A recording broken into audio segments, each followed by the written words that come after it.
Fondée par le curé Joseph Arsène Richard à la fin du XIXe siècle, Notre-Dame des Sept Douleurs naît au cœur d'un Verdun en pleine croissance. Rapidement, la paroisse devient un lieu essentiel pour les familles francophones de la communauté. En 1911, la construction de l'église actuelle débute afin de répondre à l'essor du quartier. Avec son architecture imposante et son riche patrimoine religieux, elle devient l'un des symboles les plus marquants de Verdun. Au fil des générations, ces murs ont accueilli les grands moments de la vie et les rassemblements de toute une communauté. Aujourd'hui encore, grâce à la mobilisation citoyenne et aux importants travaux de restauration. Notre-Dame des Sept Douleurs continue de faire vivre l'histoire, la culture et la mémoire collective au cœur de Verdun.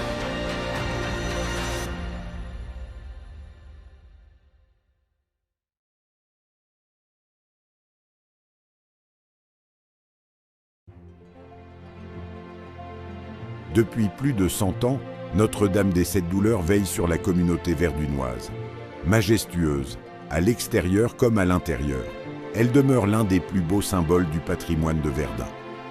Au fil des générations, ces murs ont accueilli les grands moments de la vie, les baptêmes, les mariages, les funérailles et les rassemblements d'une communauté profondément attachée à son histoire.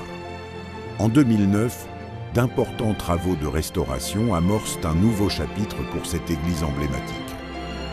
Grâce à ces efforts de préservation, Notre-Dame des Sept Douleurs continue aujourd'hui de traverser le temps, de raconter notre mémoire collective et de transmettre aux générations futures une part précieuse de l'âme de Verdun.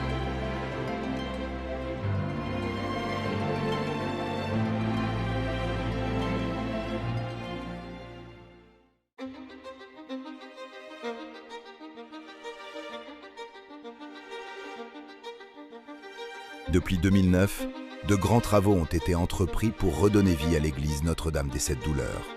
Lentement, avec respect, pierre par pierre, détail par détail, on a voulu lui rendre un peu de son éclat d'autrefois. Une attention particulière a été portée à l'extérieur du bâtiment, à sa silhouette familière, à cette présence rassurante qui accompagne les générations de Verdunois depuis si longtemps. Derrière chaque restauration, il y a des mains patientes, un savoir-faire précieux et surtout, une volonté de préserver une part vivante de notre mémoire collective.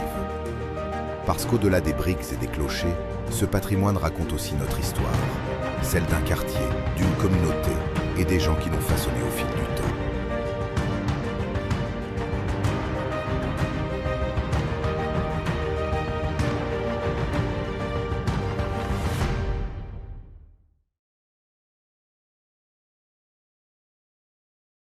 Au cœur de notre arrondissement, Notre-Dame des Sept Douleurs demeure encore aujourd'hui un lieu vivant et profondément rassembleur.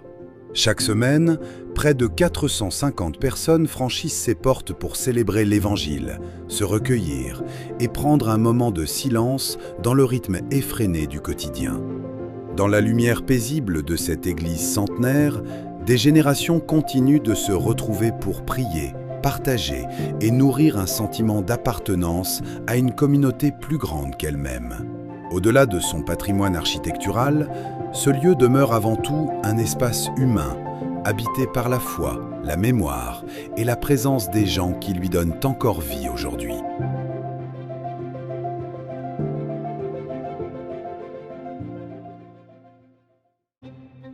Au fil des années, Notre-Dame des Sept Douleurs est devenue bien plus qu'un lieu de patrimoine. Autour de ces murs chargés d'histoire, la vie culturelle et communautaire de Verdun a pris toute sa place. De grands rassemblements comme le Festival de marionnettes, Cabane Panache, les rendez-vous culturels du quai 5160 et plusieurs autres événements viennent aujourd'hui animer ce secteur emblématique du quartier. Entre tradition, culture, musique et rencontres citoyennes, ce lieu continue de rassembler les générations dans un esprit vivant et chaleureux.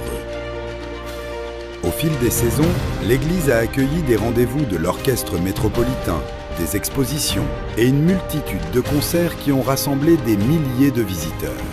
Récemment, Les mercredis en musique et les concerts Candlelight ont offert une nouvelle façon de découvrir ce lieu patrimonial dans une ambiance intime, éclairée à la lueur des chandelles. Été comme hiver, pendant la période des fêtes et la saison touristique, plus de 225 000 visiteurs ont franchi ses portes.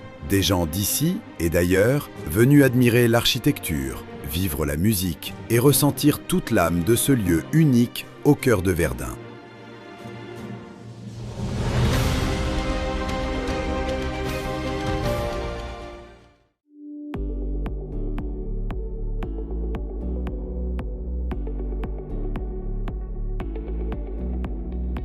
Depuis près de 20 ans, la préservation de Notre-Dame des Sept Douleurs est devenue une véritable œuvre collective.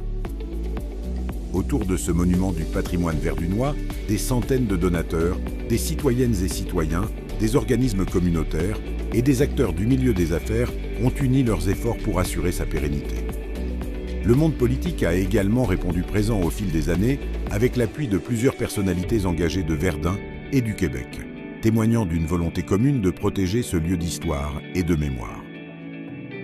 À cela s'ajoute l'implication remarquable d'hommes et de femmes de tous horizons, bénévoles, professionnels, entrepreneurs et philanthropes, ainsi que des organisations comme le Club Richelieu et le Club Lion de Verdun. Grâce à cet élan de solidarité, plus de 1,5 million de dollars ont été recueillis en complément des importantes contributions du Conseil du patrimoine religieux du Québec. Une mobilisation exceptionnelle, portée par une conviction partagée, celle de préserver ensemble un joyau du patrimoine verdunois pour les générations futures.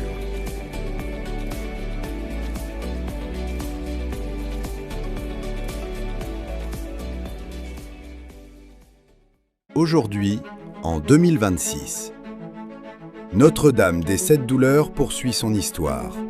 On continue d'y parler de restauration, de mémoire et de transmission.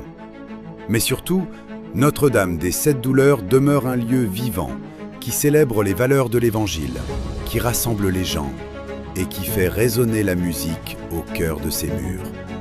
Saison après saison, elle continue d'accueillir des rendez-vous culturels, des moments de partage et des instants qui rapprochent les générations. Ancrée dans Verdun, mais ouverte sur la communauté, Notre-Dame des Sept Douleurs grandit encore aujourd'hui avec les femmes et les hommes qui la font vivre et qui lui donnent son âme.